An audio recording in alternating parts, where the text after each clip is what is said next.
जी, सभी को जय मसीह की।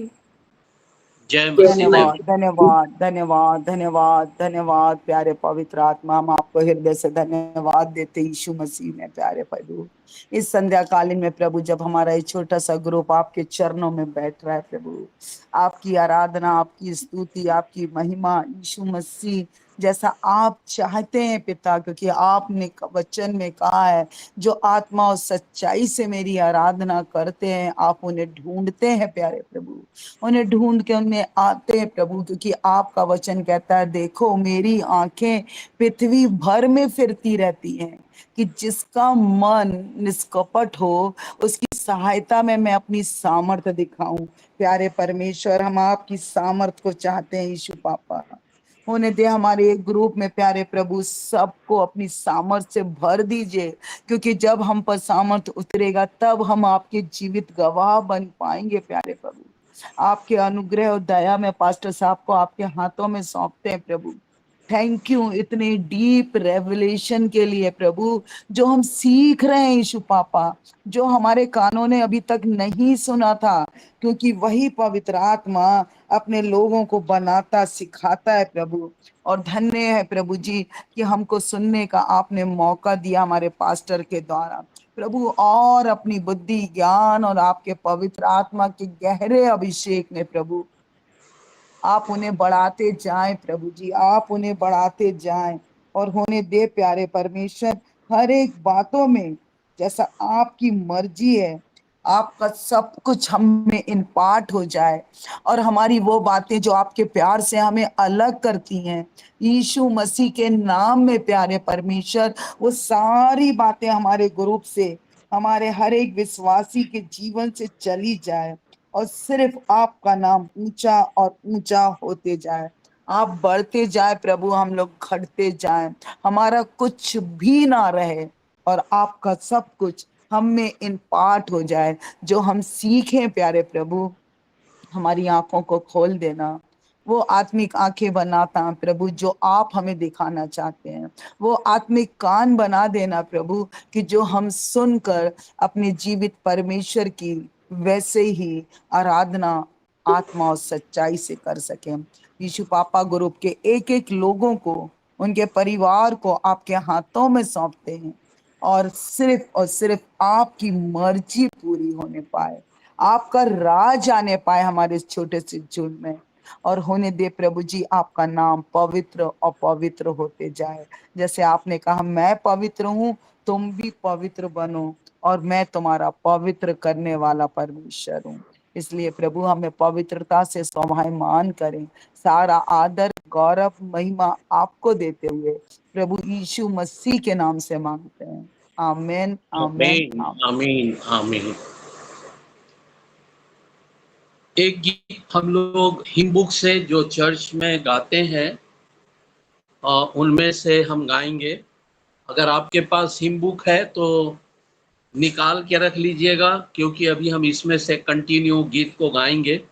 कुछ ऐसे गीत जो हमें, वैसे तो सारा गीत है जो आत्मा से भरा हुआ है, सच्चाई से भरा हुआ है, लेकिन ऐसे गीत जो हम सबको आते हैं हम ऐसे गीतों को गाते रहेंगे। एक गीत है क्योंकि हम लोग सुसमाचार प्रचार के लिए हम जोर देते हैं कि हम में से हर एक को प्रचार करना है ना? तो उसी संदर्भ में हम लोग एक गीत गाएंगे। हर एक सुनने वाला करे प्रचार, सब कहीं फैलाए यह सुसमाचार, पापी लोग यह सुनने पावे बारंबार, हर एक आवे यीशु पास, है ना? तो आप लोगों को आता थोड़ा? नो? आता है आता है। कैसे ईसाई हो भाई, चर्च में नहीं गाते? अरे इतनी मोटी किताब है ना? ईश्वर, इसमें करीब 550 गीत है, तो कम से कम 400 तो मुझे आता ही है ना? और बाकी बाहर के भी गीत आते हैं, क्योंकि हमें प्रभु की महिमा करनी है, मेरे हमारे अंदर भूख और प्यास होनी है। फिर भी मैंने निकाल लिया है, इसलिए हम गाएंगे। जो जिनको आता है गैब्रियल भाई को भी यदि हिम बुक है तो 257 नंबर का गीत है ये, है ना? तो हम गाएंगे। हर एक सुनने वाला करे प्रचार, सब कहीं फैलाए यह सुसमाचार। पापी लोग यह सुनने पाए बारंबार, हरे कावे यीशु पास, वो हिसाबों को ग्रहण करेगा, देश विदेश के लोगों को दो देवता, किसी को वो नहीं करेगा निराश, हरे खावे यीशु पास। हरे खाने वाला देर ना करे, खुले द्वार के बाहर खड़ा ना रहे, मुक्ति मार्ग में सबे अपना पाँव धरे, हरे खावे यीशु पास, वो हिसाबों को ग्रहण करेगा, देश विदेश के लोगों को तो नेवता, किसी को वो नहीं करेगा निराश, हरे खावे यीशु पास। त्राण का खोजी हो तो यीशु को मान, केवल वो बचाता आदमियों का प्राण, उस पर दे भरोसा जिससे मिलता त्राण, हरे खावे यीशु पास, वो हिसाबों को ग्रहण करेगा, देश विदेश के लोगों को दो नेवता, किसी को वो नहीं करेगा निराश, हरे खावे यीशु पास। बहुत सरल गीत था। धीरे धीरे मैं देख रहा था कुछ लोगों के मुंह खुल रहे थे, मतलब आता था, समझ में नहीं आया मैंने क्या बोला था, लेकिन आता है ना? ईश्वर आप सबों को आशीष दे। कल अपना हिम बुक रखिएगा है तो, और हम उसमें से गाने का प्रयास करेंगे। हम बार बार ये देखने की कोशिश कर रहे हैं कि मृत्यु के बाद फिर क्या, और कई चीजों को ध्यान में रखकर हम आगे बढ़ रहे हैं। और जब मृत्यु की बात का शब्द आता है तो दो तीन चीजें हमारे जीहम में आ जाती है ना? मृत्यु के बाद अधोलोक दिखाई देता है, उसके बाद प्रकाशित वाक्य के अनुसार नरक दिखाई देता है, लूका के अनुसार जाते हैं पढ़ते हैं तो हमें स्वर्ग लोक दिखाई देता है, और उसके बाद स्वर्ग दिखाई देता है ना? ये चार चीजें जीते जी हमें समझ में आता है कि मृत्यु के बाद हम कहां जाएंगे। इसलिए मेरी विनती और प्रार्थना है कि आप सब के सब अपने बाल बच्चों सहित अभी से अपने आप को तैयार कर लो, है ना? ये चार जगह है आपको कहां जाना है। स्वर्ग लोक जाना है, और जब न्याय होगा और न्याय के बाद आप स्वर्ग जाएंगे, है ना? अभी स्वर्ग नहीं बना है, याद रखें, गलत फहमी में मत रहिएगा। अधोलोक है और स्वर्ग लोक है एट द प्रेजेंट अभी, लेकिन न स्वर्ग है और न नरक है, अभी नहीं बना है। न्याय के बाद स्वर्ग बनेगा और अधोलोक बनेगा, है ना। और परमेश्वर कहता है फिर से एक नई पृथ्वी खुदा बनाएगा, ये पृथ्वी मिट जाएगी। प्रकाशित वाक्य कभी मैं बताऊंगा उसको डिटेल में आपको, है ना। लिखा है कि प्रकाशित वाक्य में कि एक नई पृथ्वी होगा और एक नया यरूशलेम स्वर्ग से पृथ्वी पर उतरेगा, है ना। और वही स्वर्ग कहलाएगा, वही स्वर्ग कहलाएगा। और वहां पर पवित्र लोग अनंत काल तक अपने परमेश्वर के साथ राज्य करेंगे, उसके राज्य में रहकर आनंदित और मगन रहेंगे। अभी नरक नहीं बना है, न्याय होने के बाद नरक बनेगा। और जितने लोग अभी अधोलोक में हैं वो नरक में बाद में शिफ्ट हो जाएंगे। नरक को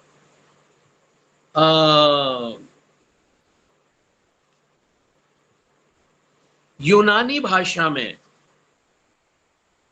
है ना, यूनानी मतलब ग्रीक भाषा, यूनानी भाषा में जेहन्ना कहते हैं। यूनानी भाषा में क्या कहते हैं? जेहन्ना। समझ में आ रही है? इसको लिख ले, शायद आपके लिए पहली बार आपको सुनाई दे रहा होगा चर्च में, शायद कहीं और सभाओं में आपको सुनने को नहीं मिला होगा। तो जेहन्ना जो है यूनानी भाषा में उसको नर को जेहन्ना कहा गया है। बार बार पुराने नियम में भी और नए नियम में अधोलोक शब्द आया है। यूनानी भाषा में अधोलोक को हादेश कहा गया है। क्या कहा गया है? हादेश। हा में आ की मात्रा हा, दा में ए की मात्रा दे और श, हादेश। हादेश को हिंदी में क्या बोला गया है? अधोलोक। शाबाश, वेरी गुड। यीशु ने देखा आपको, यीशु मसीह 100 में 100 देगा, ठीक है। और नरक को क्या बोला गया है यूनानी में? जेहन्ना। अरे वाह, अरे 200 नंबर पा गई। बाकी लोग क्यों सोए हो भाई? हैं? प्रेमलता को मुखिया बना दियो क्या अपने तरफ से? हाँ, शाबाश शाबाश। हाँ, वो दे भैया बोल दिया, गब्रियल भाई हमारे तरफ से वही हैं। वो बोल दे, सही बोलेगी तो सही, गलत बोलेगी तो हमारी ही तरफ से बोल रही गलत, है ना। तो जेहन्ना बोलते हैं। और स्वर्गलोक को यूनानी भाषा में पैराडाइज बोलते हैं, है ना। क्या बोलते हैं? पैराडाइज, है ना। और कोई है, हिम्मत है बोलने का, माइक ऑन करके? स्वर्ग लोक को यूनानी भाषा में क्या बोलते हैं? पैराडाइज। अरे शाबाश शाबाश। इन बातों को याद रखना। कभी किसी किताब में अचानक पढ़ लोगे या अचानक किसी प्रभु के दास के द्वारा सुनोगे तो घबरा मत जाना, ये क्या बोल के चला गया। जब पैराडाइज का नाम ले तो जान जाना ये स्वर्ग लोक के बारे में बोल रहा है ना। हादेश के बारे में जब बोल रहा है तो समझ लेना कि ये अधोलोक के बारे में बोल रहा है। और जेहन्ना के बारे में बोल रहा है तो जान लेना कि ये नरक के बारे में बोल रहा है।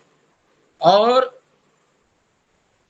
पीड़ा वाला जो जगह कहलाता है, पीड़ा जनक, जो पीड़ाओं को उत्पन्न करने वाला जो जगह है, स्थान है, उसको यूनानी भाषा में तारतस कहा जाता है।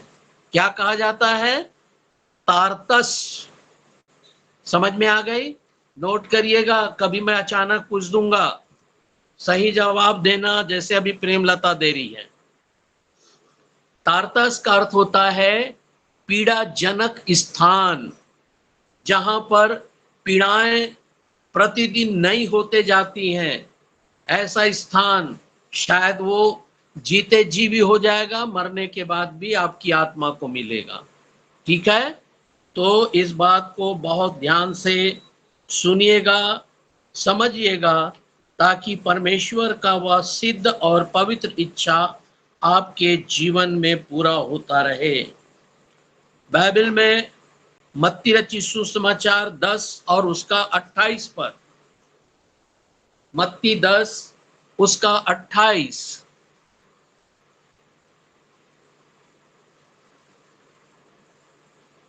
जो शरीर को घात करते हैं पर आत्मा को घात नहीं कर सकते, उनसे मत डरना, पर उसी से डरो जो आत्मा और शरीर दोनों को नरक में नष्ट कर सकता है। कौन ऐसा शख्स है यार जिससे डरना हमको? कौन ऐसा शख्स है जो आत्मा को नष्ट कर सकता है? परमेश्वर। कौन है जानते हैं उसको? परमेश्वर।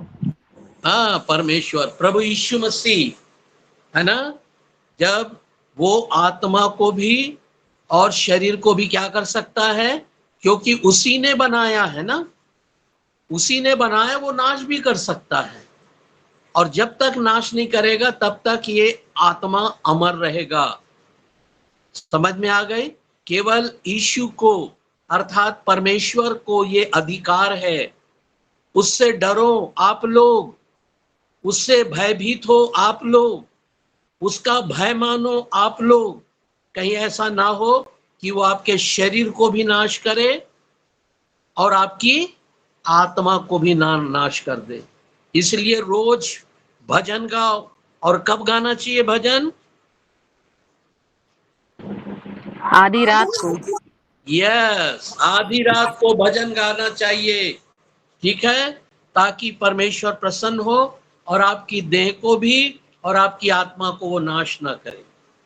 ठीक है ना, वो आपसे खुश रहे, आपका पीछा और करे, आपका भय माने। और इसी का 25 का 46 पढ़े, मत्ती 25 का 46।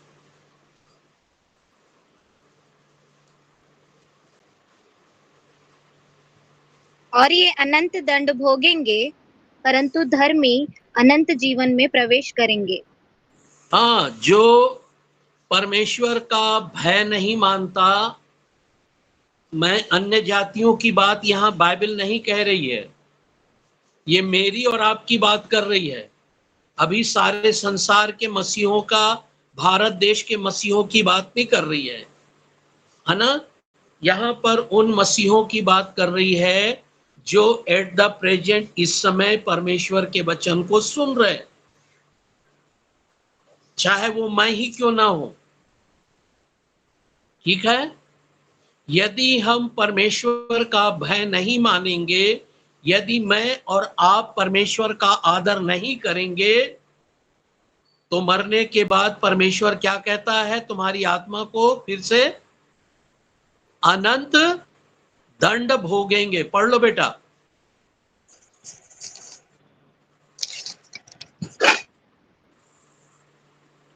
और ये अनंत दंड भोगेंगे, परंतु धर्मी अनंत जीवन में प्रवेश करेंगे। हाँ, जो यहोवा का भय मानेंगे वो अनंत जीवन में प्रवेश करेंगे। तो आप परमेश्वर आपको यहोवा ईरे सत्संग में इसलिए लाकर खड़ा किया है कि आप इन दिनों में समझदार बने, बुद्धिमान हो जाएं और सत्य के मार्ग को चुने। परमेश्वर आपकी सहायता करना चाहता है, परमेश्वर आपकी मदद करना चाहता है। इसलिए खुदा बार बार आपको अपने वचन के द्वारा अधिकृत करता है। दूसरा कुरिन्थी उसका 12वां अध्याय दूसरा पद, दूसरा कुरिन्थी 12वां अध्याय दूसरा पद। मैं मसीह में एक मनुष्य को जानता हूँ, 14 वर्ष हुए कि ना जाने दे सहित ना जाने दे रहित परमेश्वर जानता है, ऐसा मनुष्य तीसरे स्वर्ग तक उठा लिया गया। पौलुस कहता है मैं 14 साल पहले, फिर से रिपीट करो उस लाइन को। मैं मसीह में एक मनुष्य को जानता हूँ, 14 वर्ष हुए कि ना जाने दे सहित ना जाने दे रहित परमेश्वर जानता है, ऐसा मनुष्य तीसरे स्वर्ग तक उठा लिया गया। हाँ, तीसरा पद भी पढ़ लो और चौथा भी पढ़ लो। मैं ऐसे मनुष्य को जानता हूँ, ना जाने दे सहित ना जाने दे रहित परमेश्वर ही जानता है कि स्वर्ग लोक तक उठा लिया गया, और ऐसी बातें सुनी जो कहने की नहीं और जिनका मुंह पर लाना मनुष्य को उचित नहीं। हाँ, ना जाने मैं एक ऐसे व्यक्ति को जानता हूं 14 साल पहले, है ना, कि एक व्यक्ति को ना जाने दे रहित ना जाने स्वर्ग, उसने वहां पर एक शब्द आया अधोलोक तक उठा लिया गया। वो है स्वर्ग लोक, है ना, स्वर्ग लोक तक उठा लिया गया।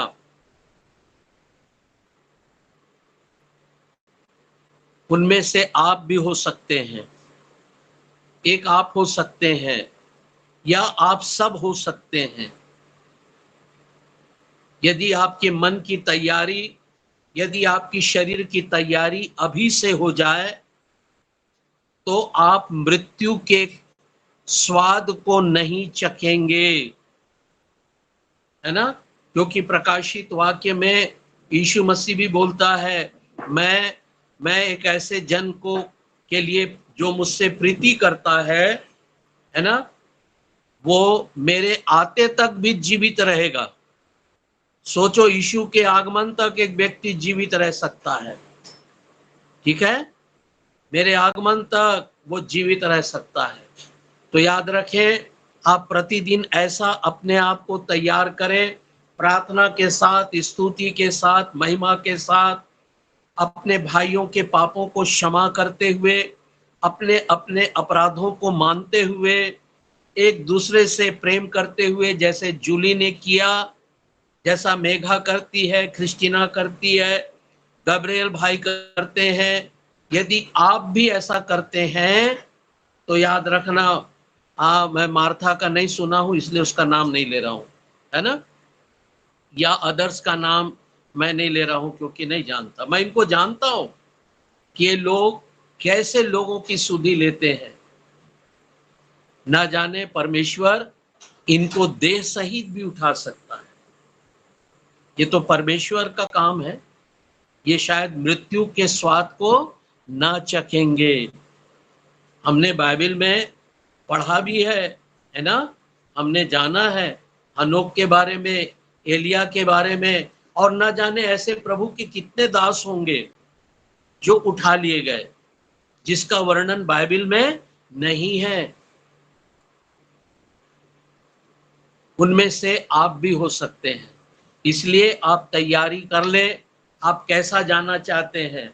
मृत्यु के थ्रू प्रभु के पास जाना चाहते हैं, मृत्यु के कौर बनकर जाना चाहते हैं, या जिस देह में रहते हुए, जिस देह को परमेश्वर का मंदिर आपने बनाया, उस मंदिर के साथ जाना चाहते हैं,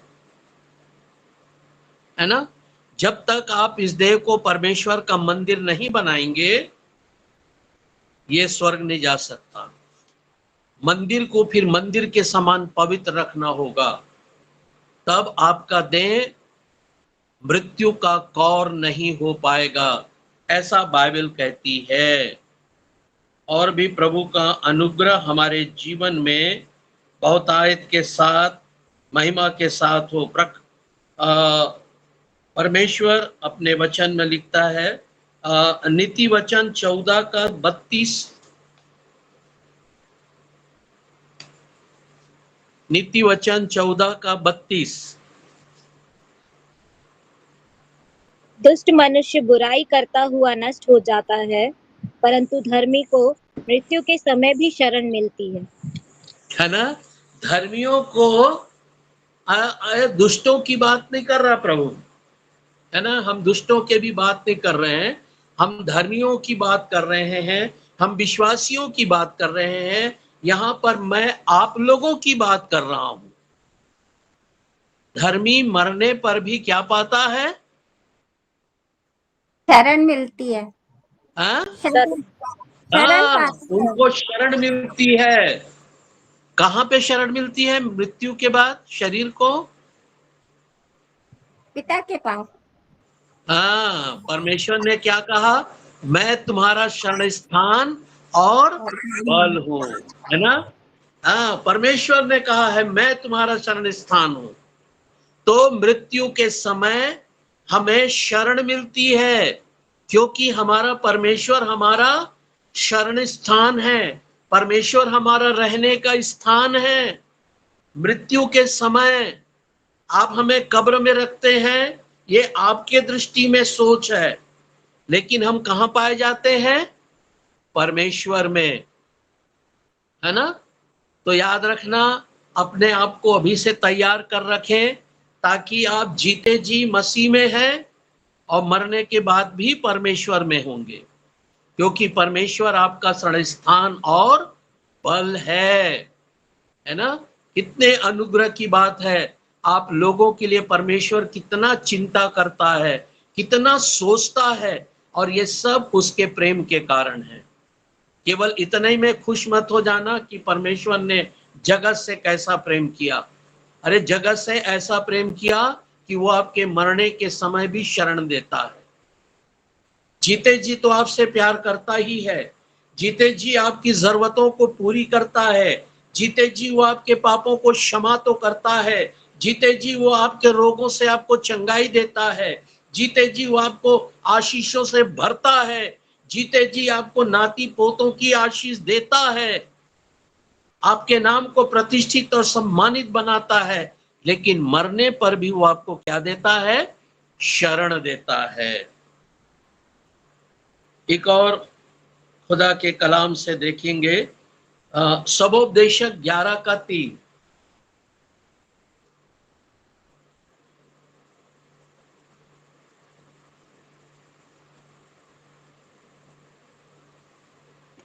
यदि बादल जल भरे हैं तब उसको भूमि पर उंडेल देते हैं, और वृक्ष चाहे दक्षिण की ओर गिरे या उत्तर की ओर, तो भी जिस स्थान पर वृक्ष गिरेगा वही पड़ा रहेगा।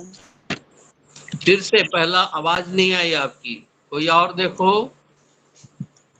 यदि बादल जल भरे हैं तब उसको भूमि पर उंडेल देते हैं, और वृक्ष चाहे दक्षिण की ओर गिरे या उत्तर की ओर, तो भी जिस स्थान पर वृक्ष गिरेगा वही पड़ा रहेगा। समझ में आ रही इसका अर्थ क्या है? दुष्टों लोगों की बात, श्रापित लोगों की बात, अविश्वासियों के लिए, अधर्मियों के लिए, अल्पविश्वासियों के लिए परमेश्वर क्या कहता है? जैसे वृक्ष उत्तर की ओर गिरे या दक्षिण की ओर गिरे या पूरब की ओर गिरे चाहे पश्चिम की ओर गिरे, गिरता है कि नहीं गिरता? पेड़ हवाएं चलती हैं तो, है ना? ठीक है, आपके अब तो हम लोग का शहर इतना डेवलप हो गया है कि शहर के अंदर आधा घंटे में पता नहीं चलता वो पेड़ कहाँ चला गया, है ना? इतने नगर निगम के लोग, इतने लोग रहते हैं, उनके पास काटने का इतना आजकल आधुनिक हथियार आ गया है, फटाफट काटे और अपने ट्रैक्टर में, अपने ट्रक में भरे और ले गए। लेकिन जंगलों में पहले जमाने में, है ना, भाई गबरेल लोग हैं, बहन में ये है, प्रेमलता है, हमारी हमारी प्रशंसा की नानी है ना? हम लोग जानते हैं जब हमारे शहर में पहले जमाना में पेड़ गिरता था या हमारे गांव में पेड़ गिर गया तो महीनों लग जाते थे, महीनों। जैसा पड़ा है वैसे ही पड़ा रह जाएगा। गांव में तो वो ऐसा है जहां गिरा वही पड़ेगा। वो तो सालों वहीं पढ़कर क्या होता था? सड़ जाता और वहां गल जाता था। वो जंगलों में तो वहीं पड़ा पड़ा गल जाता है, सूख जाता है ना? दीमक उन्हें चट जाते हैं। अधर्मी लोग भी ऐसी हैं, वो परमेश्वर में शरण नहीं पाते, वो परमेश्वर में नहीं छिपते हैं, श्रेष्ठ गीत में लिखा है, दरारों में, पहाड़ों की दरारों में छिप जाओ, है ना। तो पहाड़ क्या है, दरार क्या है, कोई बता सकता है?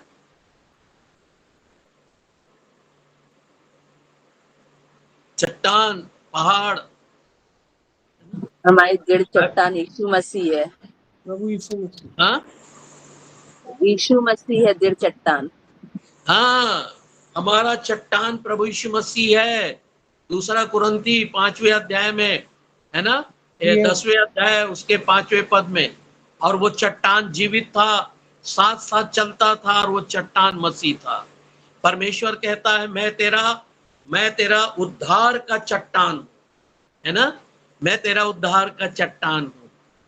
और जब इसी चट्टान में कोड़े मारे गए तो उसका देह फट गया था, है ना।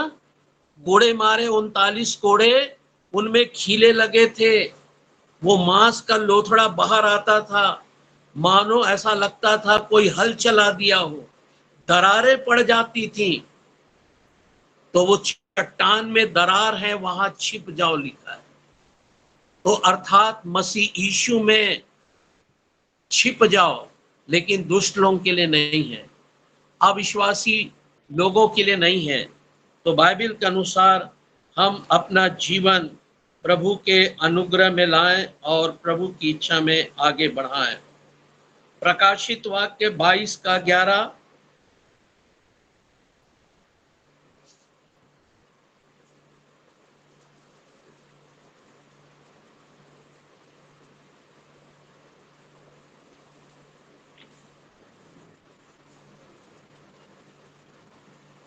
जो अन्याय करता है वह अन्याय ही करता रहे, और जो मलिन है वह मलिन बना रहे, और जो धर्मी है वह धर्मी बना रहे, और जो पवित्र है वह पवित्र बना रहे। हाँ, जो धर्मी है उसी धार्मिकता में बढ़ता जाए, जो पवित्र है वो उसी पवित्रता में बढ़ता जाए, है ना। तो परमेश्वर चाहता है कि मृत्यु के बाद आपकी आत्मा इस पृथ्वी पर तैयार किया जाए, है ना। कई बार हम लोग बहुत कुछ तैयार करते हैं कहीं बाहर, है ना। जब सुलेमान का मंदिर बन रहा था तो वहां एक भी छीनी और हथौड़ियों का शब्द नहीं हुआ, है ना। कारण ये था कि पत्थर कहाँ, उस जहां भवन बन रहा था वहां से कई किलोमीटर दूर तरासे जा रहे थे, है ना। वहां पर तरासे जा रहे थे और वहां पर से ला लाकर यहाँ पर उन पत्थरों को रखा जाता था।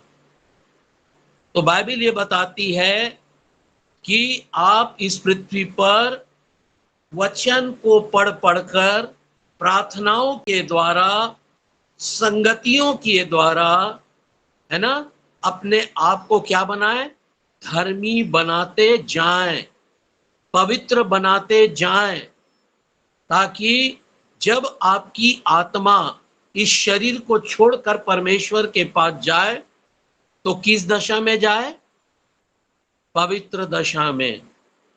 बुद्धिमान हूं पृथ्वी पर, धनी हूं मैं पृथ्वी पर, बहुत प्रतिष्ठित हूं इस पृथ्वी पर, इससे काम नहीं चलेगा।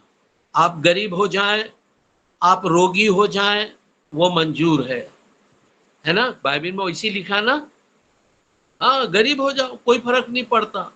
लाजर गरीब था, रोगी था, तब भी वो स्वर्ग गया, तब भी वो इब्राहिम की गोद में बैठा।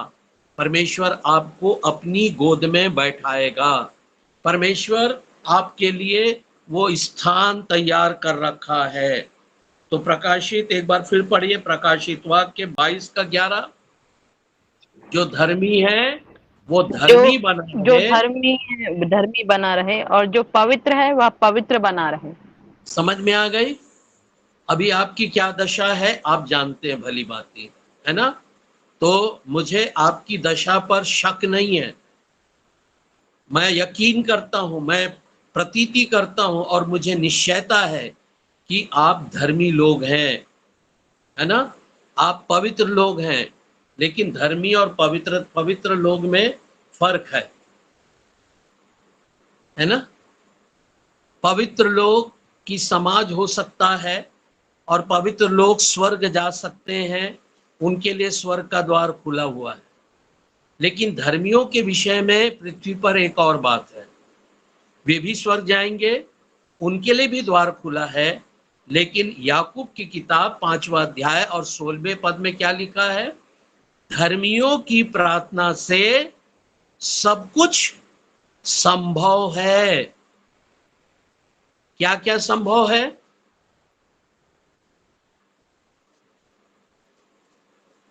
वे आंधी और पानी को थाम सकते हैं, वो पेड़ को सुखा सकते हैं, वो पहाड़ों को समुद्र में फेंक सकते हैं, है ना।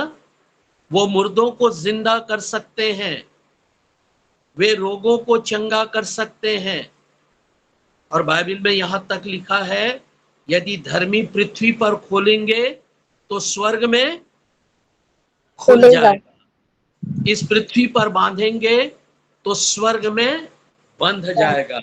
ऐसी बड़ी बड़ी सामर्थ के काम धर्मी कर सकते हैं। विश्वासी केवल पवित्रता में रहकर परमेश्वर को प्रसन्न करते हुए अपने जीवन की दौड़ को पूरा करेंगे। लेकिन धर्मी ये तो रहेंगे, पवित्र रहेंगे, लेकिन धर्म के काम जो परमेश्वर ने कहा, जो काम मैंने किए हैं वो तुम करोगे, और जो काम मैंने नहीं किया मुझसे भी बड़े बड़े काम तुम करोगे।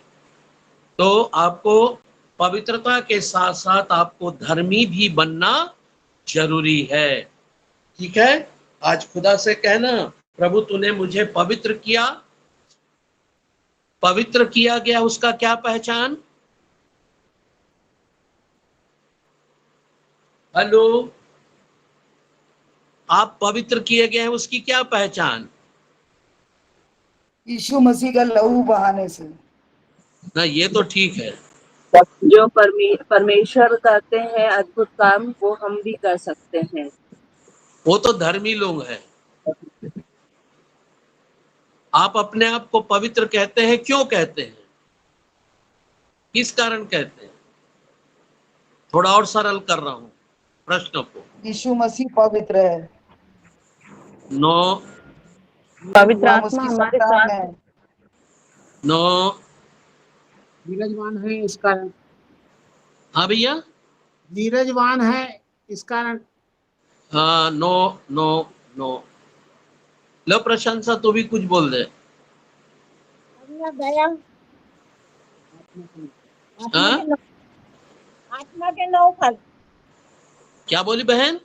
आत्मा के 9 फल होना चाहिए हमारे जीवन में। अरे वो तो पवित्र होने की दशा में है। हम इसलिए पवित्र हैं क्योंकि परमेश्वर ने हमारे पापों को क्षमा कर दिया है, हमें हीन की नाई शुद्ध कर दिया अपने लहू में धोकर, हम पवित्र हो गए। ये पवित्र लोगों की पहचान है। और धर्मियों की पहचान सामर्थ के काम है। समझ में आ रही है मेरी बातें? तो आप उतने में खुश हैं कि कुछ और प्रभु के नाम से करना चाहते हैं, है ना। पापों की क्षमा पाने के बाद आप पवित्र हो जाते हैं। ठीक है। और धर्मी परमेश्वर की आत्मा से परिपूर्ण होकर उसकी इच्छाओं को पूरी करते हैं। यूहन्ना 8:21।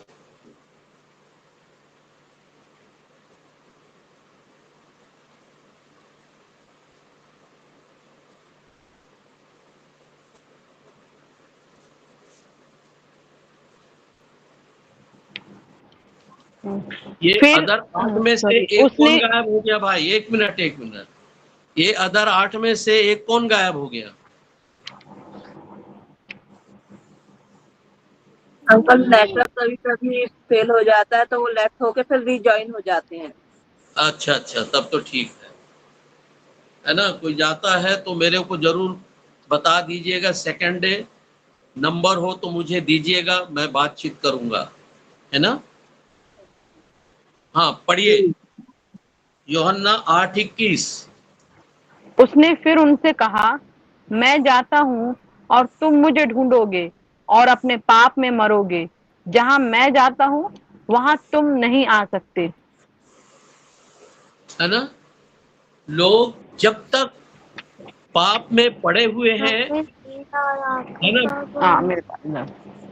सुनो, एक काम करो, हेलो, तुम्हारा कुछ जो बोल तेल रहे है ना, मार्था?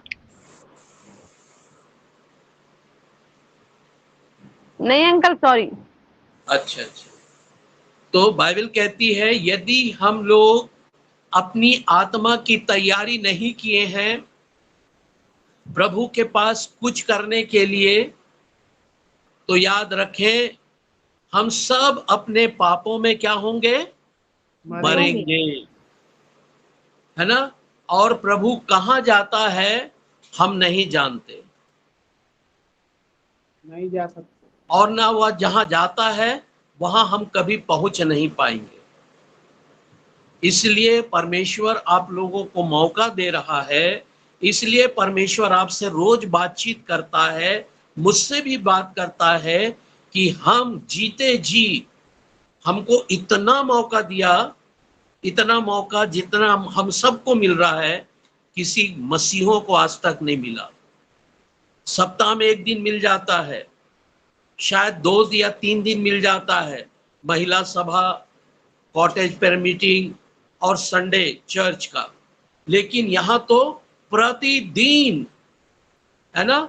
वहां तो संडे तो लगभग 1 घंटा में पूरा चर्च ही खत्म हो जाता है, 1 सवा घंटा में, 1.5 घंटा में। यहाँ तो 1 घंटा तो वचन की प्रकाश डाला जाता है, 1 घंटा।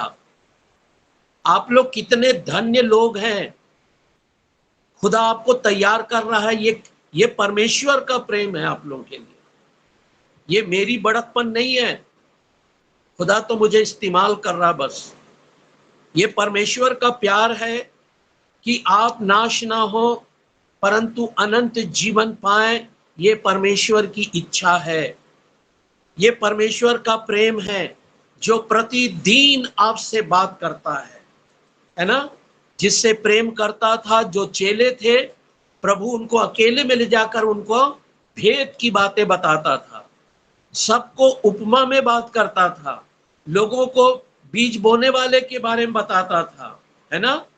कुछ अलग अलग बातें करता था, लेकिन उसका भेद अलग ले जाकर चेलों को बताता था। इतने सारे मसीही हैं आपके क्षेत्र में, आप जहां रहते हैं वहां उस शहर में, उस प्रदेश में, लेकिन खुदा उनसे नहीं बात कर रहा है, आपसे प्रतिदिन बात कर रहा है।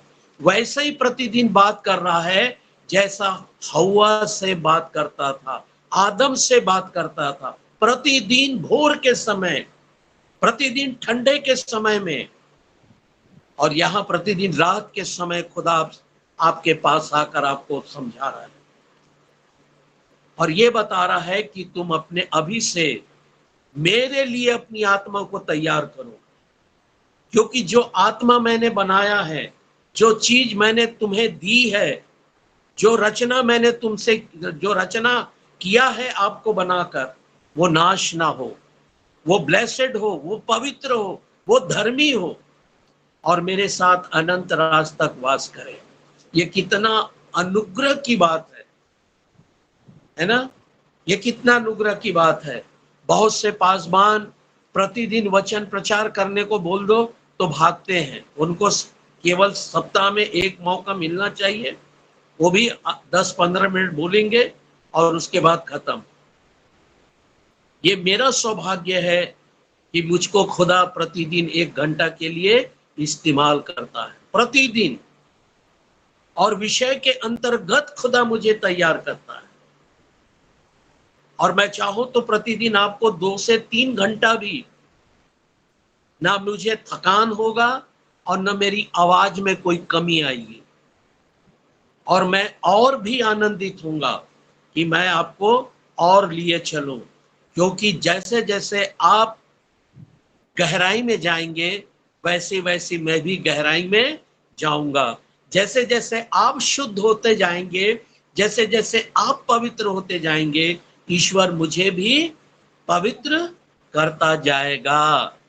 तो मुझे भी, है ना, हाँ, मुझे भी लालच है कि अकेला प्रेम लता मत पवित्र बन जाए, है ना, अकेली धर्मी मत बन जाए खुदा।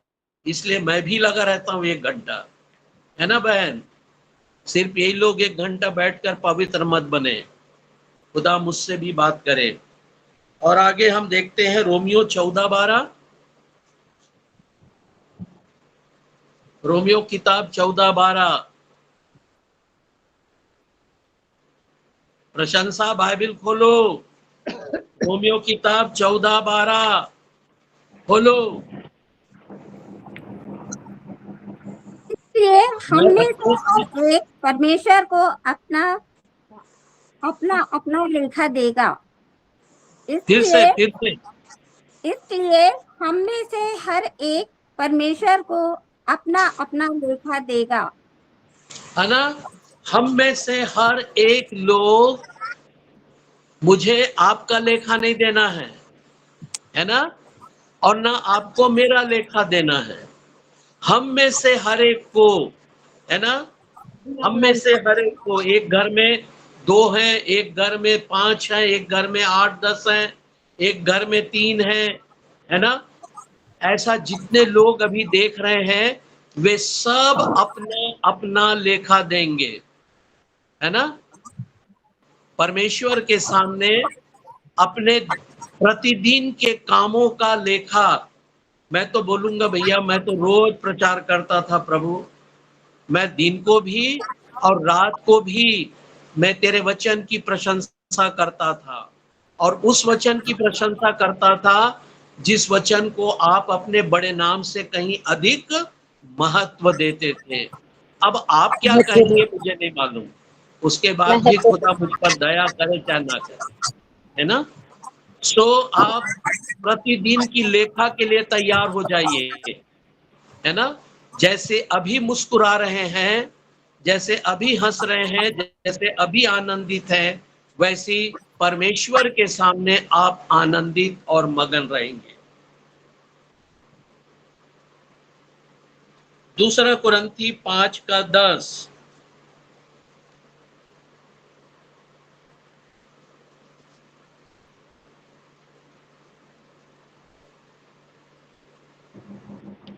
क्योंकि आवश्य है कि हम सबका हाल मसीह के न्याय आसन के सामने खुल जाए, कि हर एक व्यक्ति अपने अपने भले बुरे कामों का बदला जो उसने देह के द्वारा किए हों पाए। अब आत्मा के द्वारा तो पाप नहीं होता, है ना। इसके द्वारा पाप होता है, देह के द्वारा, है ना, देह के द्वारा, शरीर के द्वारा, देह के द्वारा, बॉडी के द्वारा पाप होता है। लेकिन भोक्ता कौन है? आत्मा। आत्मा। आत्मा। बेचारा आत्मा भोगता है। और ये जो शरीर है, ये तो मट्टी, एक दिन मट्टी में मिल जाएगा, लेकिन वो आत्मा बेचारा कुछ नहीं किया है ना। एक उदाहरण, है ना, जीव एक छोटी सी आग है, पूरे जंगल में आग लगा देती है, पूरे घर में आग लगा देती है, लड़ाई झगड़ा करवा देती है, भाई बहन से, बाप बेटा से, पड़ोसी से, रिश्तेदार से, है ना, और कलीसिया के लोगों से आग लगा देती है। ये जीव, है ना, टाए टाए टाए टाए बोलते रहती है, जैसे प्रशंसा, है ना, करते रहती है। तो वैसी परमेश्वर यहाँ बता रहा है कि ये जीव क्या करती है, पूरे भव चक्र में आग लगा देती है ना। और मार कौन खाता है बेचारा? आत्मा। आत्मा। बॉडी। अभी अभी अभी की बात बता रहा हूँ, है ना।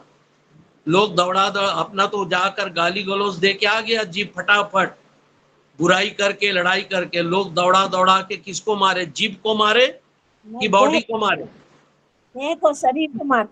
हाँ, जीव तो अपना 32 है ना सुरक्षा गार्ड के अंदर छिप जाता है। हाँ, मैं बुजुर्गों की नहीं बात कर रहा हूं, उनका 32 से कम होगा, है ना। जीव अपने 32 सुरक्षा गार्ड के अंदर छिप जाता है बुराई करने के बाद, आग लगाने के बाद, दंगा फसाद करने के बाद, और मार खाता बेचारा बॉडी जो कुछ नहीं किया है, वो तो खड़ा रहता है बस शांत, और जीव बकर बकर बकर बकर करते रहता है। वैसी देह पाप करता है और सजा किसको मिलती है? आत्मा को। आत्मा को, है ना। वो तो देह पाप करके मिट्टी में मिल गया, उसके बाद उसको कुछ नहीं होना है, लेकिन आत्मा अनंत काल तक आग में जलता रहेगा। इसलिए आप अपने शरीर से भले काम करते रहिए। मैं बार बार रिपीट कर रहा हूं, भला क्या काम है? जैसे अभी हमने एग्जाम्पल दिया, आराधना के पहले, संगति के पहले जूली को समझा रहा था, बेटा है ना, सामरी बनो, सामरी, है ना, सामरी पुरुष, सामरी स्त्री। सामरी ने एक घायल को सेवा करके पड़ोसी होने का प्रमाण दिया, और सामरी स्त्री पूरे गांव को बचा ली, उनकी आत्माओं को नाश होने से बचा लिया। वो दौड़ कर गई और बोली, प्रभु जी यहाँ रुकिएगा, हे मसीह तू रुकना। ये आनंद, ये खुशी मैं अपने तक सीमित नहीं रखना चाहती, मैं अपने गांव में जाऊंगी। मैं बेबिचारी हूं तो क्या हुआ, मैं छठवा पति रखी हूं तो क्या हुआ, लेकिन तूने मेरे पाप को बताकर, चिताकर मेरे पापों को क्षमा किया है, अनंत जीवन दिया है, जल दिया है। ये जल के लिए मैं अपने गांव को बुला लेती हूँ। और पूरे गांव के गांव लोग आ गए, और अंत में उन्होंने कहा, हे स्त्री, हम तेरे कहने से नहीं बल्कि हमने आंखों से देख लिया, जो मसीह आने वाला था वो यही है। तो सामरी पुरुष बनिए और सामरी स्त्री बनिए। हर एक सुनने वाला करे प्रचार, सब कहीं फैलावे या सुसमाचार। हर एक सुनने वाला पाए उद्धार, है ना। तो ये गीत, ये संदेश हमें सब तक पहुंचाना है। परमेश्वर ने हम सबको बरकत दिया है ना। यदि आप नहीं चल सकते, घर में प्रार्थना करिए, घर में प्रार्थना करिए, प्रभु के वचन का प्रचार के लिए, प्रभु के दासों के लिए बल बनिए, उनके लिए शक्ति के लिए प्रार्थना करिए।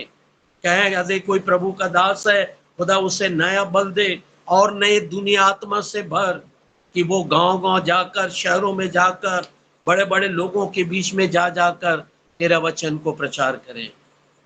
अगर आप जा सकते हैं, आप जाके प्रचार करिए। यदि आपके पास धन है तो धन को भेजना आरंभ करिए, ताकि उस धन के द्वारा हम लोगों तक जा सकें। और मेरा तो पहले से है, मैं कभी बहुत पहले शुरू जब पास्टर था तो गांव-गांव जाकर प्रचार करता था, लेकिन जैसे जैसे मैं सयाना होता गया, वचन की गहराई में और बढ़ता गया, है ना। और उसके बाद से खुदा 84 के बाद से मुझे आज तक, फिर मैं मंत्रियों के बीच में, कलेक्टर, कमिश्नर, एसपीओ के बीच में, डॉक्टरों और इंजीनियरों के बीच में, वकीलों के बीच में, अब मैं जाना आरंभ किया, प्रचार करता हूँ जहां लोग जाने से डरते हैं। आत्मा पाए हुए लोग भी डरते हैं, है ना। तो आप मुझे वहां तक भेजें, मैं आपके तरफ से वहां जाकर प्रचार करूंगा। आप अपना 10वां भाग भेजिए, प्रभु आपको बहुत आशीष देगा। कोई एक आत्मा बच जाए, सिर्फ एक आत्मा आपके द्वारा। हमने क्या पढ़ा था अभी वचन में? दूसरा कुरिन्थी 5:10 में क्या पढ़ा? क्योंकि अवश्य है कि हम सब का हाल मसीह के न्याय आसन के सामने खुल जाए, कि हर एक व्यक्ति अपने अपने भले बुरे कामों का बदला हाँ, हम सब के कार्य परमेश्वर के सामने खुल जाएं। आपके कार्य खुलेंगे, परमेश्वर आपकी प्रशंसा करेगा कि आपने आत्मा बचाया है। आत्मा बचाने के लिए आपने प्रार्थना की है, आत्मा बचाने के लिए आप लोगों के घर जाके सुसमाचार सुनाया, आत्मा बचाने के लिए आपने अपना 10वां भाग दिया और आत्मा बची। आप धन्य हैं। प्रभु आप सबों को आशीष दे। हम प्रार्थना में जाएंगे और मार्था प्रार्थना में अगुवाई करेगी। यदि किसी के पास प्रार्थना का विषय है तो बता दीजिए, मार्था प्रार्थना करने जा रही है। यस बेटी, प्रार्थना करो। आइए हम प्रार्थना करते हैं। धन्यवाद धन्यवाद धन्यवाद जीवित अनुग्रहकारी और दयालु परमेश्वर पिता। धन्यवाद सेनाओं के यहोवा पिता, अब्राहम, इसहाक और याकूब के जिंदा खुदा, सर्वज्ञानी, सर्वव्यापी, सर्वशक्तिमान परमेश्वर पिता। धन्यवाद प्रभु इस सुंदर समय के लिए। धन्यवाद पिता परमेश्वर आज के वचन के लिए। हाँ प्रभु, ये आपकी योजना है, ये आपका अनुग्रह है पिता कि हम एक साथ एकत्रित होकर प्रतिदिन परमेश्वर तेरे वचन को सुनते हैं, तेरे पवित्र कलाम को हमारे मध्य में बोया जाता है। प्रभु हम धन्यवाद देते खुदावन अपने अगुए के लिए, अंकल के लिए पिता परमेश्वर। बुद्धि से आपने उनको परिपूर्ण किया पिता परमेश्वर, अपने भेद पिता परमेश्वर, कलाम की वो बातें प्रभु जो गुप्त थी पिता परमेश्वर, आपने उन पर रिवील की और पिता चाहा कि वो बातें हर एक सुनने वालों को बताई जाए पिता परमेश्वर। आपने कहा है प्रभु, धन्य है वे जो धर्म के भूखे और प्यासे हैं, वो तृप्त किए जाएंगे। पिता हम एक दिन तृप्त नहीं होते प्रभु, हम आपका धन्यवाद देते हैं कि आप प्रतिदिन हमें इतना सुंदर और इतना टेस्टी मन्ना देते हैं पिता परमेश्वर, जो हमारे गांठ गांठ और गूदे गूदे को बहाल करता है पिता परमेश्वर। धन्यवाद देते हैं प्रभु के इन दिनों में जो हम मृत्यु के बाद की बातों को जान रहे हैं परमेश्वर, ये आपका प्रकाशन है। आपने यूहन्ना पर अपना प्रकाशन रिवील किया प्रभु, हम आपका धन्यवाद देते हैं। ठीक उसी रीति से पिता आप चाहते हैं कि हम इन बातों को जानें, ये बातें हमसे छिपी ना रहे, ताकि प्रभु हम अपनी इस देह के द्वारा जो हम अपनी आत्मा को पिता पवित्र करते हम रुकें पिता परमेश्वर। आपने हमें पवित्र बनाया अपने लहू के द्वारा प्रभु, आपने हमारा छुटकारा किया अपनी देह को देकर पिता परमेश्वर। हम प्रार्थना करते हैं खुदावन इन कलामों के द्वारा, इन वचनों के द्वारा परमेश्वर। प्रभु दाऊद कहता, मैंने तेरे वचन को अपने हृदय में रखा ताकि तेरे विरुद्ध पाप ना कर सकूं। पिता होने दीजिए कि पर डे हम जो ये वचन सुनते हैं पिता यीशु मसीह तेरे पवित्र नाम में खुदावन, तेरे जलाली और पाक नाम से प्रार्थना करते हैं प्रभु कि वचन हमारे हृदय में समाने वाला हो सके, हमारा जीवन पवित्र आत्मा की अगुवाई में चलने वाला हो, सिर्फ सुनने वाले नहीं प्रभु, बल्कि हम उस वचन को अपने जीवन में काम में लाना जाने। हम एक निर्णय लें पिता परमेश्वर, हम एक कन्फेस करें पिता परमेश्वर प्रतिदिन का प्रभु, हमें बल दे प्रभु, ताकि हम परमेश्वर तुझ में और बढ़ने वाले हो सके प्रभु। हम जानते हैं पिता दिन बहुत बुरे हैं प्रभु, और आपका आना कभी भी हो जाएगा प्रभु। इन बातों को जो हमारे सामने रखी जा रही है पिता, सिर्फ ये हम अपने तक ना रखें, जैसा हमने गीत में भी सुना प्रभु, हमें सुसमाचार फैलाना है, लोगों को बताना है पिता परमेश्वर। होने दीजिए पिता जहां हमारी जुबान लड़खड़ाए पिता परमेश्वर। मूसा भी भद्दा था प्रभु, लेकिन जब आपने उसकी अगुवाई की, उसने लाखों लोगों की अगुवाई की पिता। होने दीजिए पिता हमारे अंदर वो सामर्थ और काबिलियत दे पिता कि हम आत्माओं को बचाने वाले हो सकें। अपने अच्छे अगुए और अंकल के लिए प्रार्थना करते हैं पिता कि उनको भी पिता परमेश्वर ऐसी परिस्थिति उनके आसपास बना प्रभु कि वो खड़े होकर बड़े बड़े लीडरों के मनों को बदल दें पिता परमेश्वर। उनके द्वारा पिता परमेश्वर कट्टर से कट्टर लोग पिता पिघल जाए प्रभु। वो खुदावन तेरे पवित्र नाम में घुटने टेके और उनकी जीव अंगीकार करे पिता। धन्यवाद देते हैं प्रभु हर एक बातों के लिए प्रभु। सारी आदर महिमा और जलाल आपको देते। इस यहोवा यीरे सत्संग के एक एक सदस्यों के लिए प्रार्थना करते हैं पिता, जो परमेश्वर भूखे और प्यासे इस संगति में आते हैं प्रभु यीशु तेरे पवित्र नाम में पिता, हर एक व्यक्ति तृप्त किया जाए प्रभु। सारी आदर महिमा और जलाल हम अपने जिंदा खुदा यीशु नासरी को देते हैं। विनती को यीशु के नाम से मांगते हैं, आमीन आमीन आमीन आमीन और आमीन। अब हमारे परमेश्वर पिता का प्रेम जो हमें ठोकर खाने से बचाता है, प्रभु यीशु मसीह का अनुग्रह जो हमें जयवंत करता है और अनुग्रह से परिपूर्ण करता, पवित्र आत्मा की शक्ति और सहभागिता जो हमें शैतान के सामने जयवंत करता और हमें प्रभु में आगे बढ़ाता है, उसका अनुग्रह हम पर अब से लेके सदा लोग बनी रहे। आमीन, आमीन और आमीन।